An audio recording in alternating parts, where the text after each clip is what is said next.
Bye-bye taktik warisan Amorim, Šeško unjuk kelas, Lacy curi perhatian. Manchester United memasuki era baru tanpa Ruben Amorim, tetapi persoalan lama belum ikut angkat kaki. Bermain di pekan ke-21 Liga Inggris 2025-2026 di Turf Moor, Kamis 8 Januari 2026, Setan Merah kembali menunjukkan wajah rapuh yang sudah terlalu sering terlihat musim ini.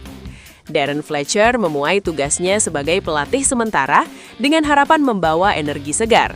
Namun 90 menit melawan Burnley justru menegaskan bahwa masalah United jauh lebih dalam dari sekedar sosok di pinggir lapangan.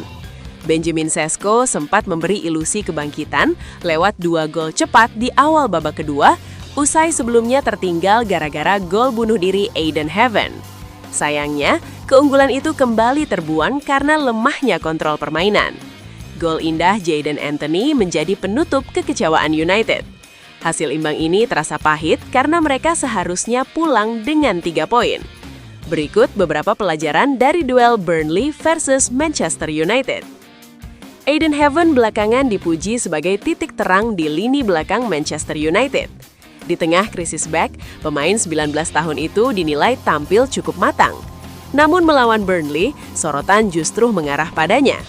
Gol pembuka tuan rumah menjadi momen yang sulit dibela. Heaven sebenarnya membaca potensi bahaya dari sisi kiri. Masalahnya, ia terlalu lamban bereaksi saat situasi menuntut keputusan cepat. Alih-alih menutup ruang dengan tegas, Heaven bergerak setengah hati. Sentuhan sialnya malah mengarahkan bola masuk ke gawang sendiri. Kesalahan sederhana itu berujung catatan memalukan. Heaven resmi menjadi pemain termuda United yang mencetak gol bunuh diri di Premier League. Darren Fletcher tak butuh waktu lama untuk menjauhi bayang-bayang Ruben Amorim. Skema 3-4-3 yang kontroversial langsung ditinggalkan. United kembali ke formasi 4-2-3-1 yang lebih familiar. Luke Shaw dan Diogo Dalot kembali berperan sebagai bek sayap murni. Di jantung pertahanan, Fletcher memasangkan Heaven dengan Lisandro Martinez. Kombinasi ini diharapkan memberi kestabilan yang selama ini hilang. Pilihan tersebut memberi gambaran jelas arah Fletcher. Ia ingin United bermain lebih sederhana dan terstruktur. Benjamin Šeško tampil dominan dan penuh ancaman. 2 golnya lahir dari penyelesaian klinis yang berkelas. Pergerakan dan kekuatannya membuat lini belakang Burnley kerepotan sepanjang laga. Ia adalah mimpi buruk bagi bek tuan rumah. Namun di balik 2 gol itu, terselip catatan penting.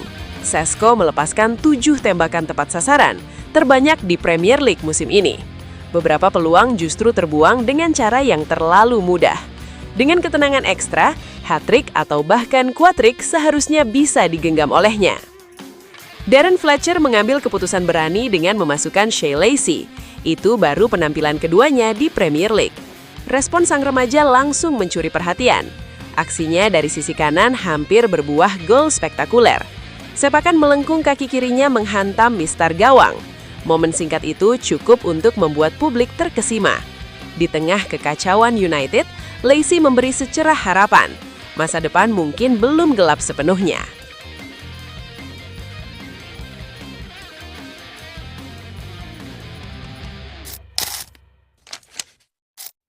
Fans Manchester United mendapat kabar baik di awal tahun 2026.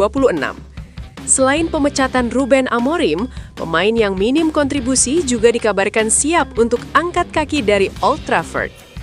Media Belanda, Football International, melaporkan gelandang bertahan Manuel Ugarte siap meninggalkan Old Trafford pada Januari 2026 ini. Ugarte membuka peluang untuk bergabung dengan klub Belanda Ajax Amsterdam. Ugarte merupakan rekrutan gagal MU di bawah kepelatihan Erik ten Hag. Pemain Uruguay itu didatangkan dari Paris Saint-Germain senilai 42 juta pound sterling pada tahun 2024 lalu. Sayangnya Ugarte gagal menembus tim utama MU. Malah Ugarte kalah bersaing dengan pemain senior Casemiro. Padahal MU merekrut Ugarte untuk menjadi pengganti Casemiro. Alasan utama Ugarte mau pindah dari MU di Januari 2026 ini karena tempat di Piala Dunia 2026. Ugarte ingin tetap menjadi andalan Uruguay di Piala Dunia 2026. Jika sering dicadangkan di MU, Ugarte bisa terpental. Ajax melirik Ugarte karena sedang butuh pemain nomor 6 baru. Ugarte dinilai paling layak untuk didatangkan, namun kendalanya ada pada gaji besar. Ugarte saat ini mendapat bayaran 120.000 pound sterling per pekan. Penjualan Ugarte akan membantu MU untuk menambah pemain baru di bursa transfer Januari 2026. MU kemungkinan bersedia melepas Ugarte dengan angka 25 juta pound sterling. Meski merugi, MU cukup senang bila bisa melepas Ugarte 25 juta pounds. MU membidik Elliot Anderson dari Nottingham Forest untuk didatangkan pada Januari 2026. Ugarte sendiri dalam 5 laga terakhir Manchester United selalu dimainkan. Namun hal ini terjadi karena badai cedera yang menimpa lini tengah The Red Devils. Nasib Ugarte di MU kemungkinan akan ditentukan oleh caretaker baru. Setan Merah hampir pasti memakai jasa Ole Gunnar Solskjaer. Darren Fletcher saat ini cuma menjadi pelatih interim.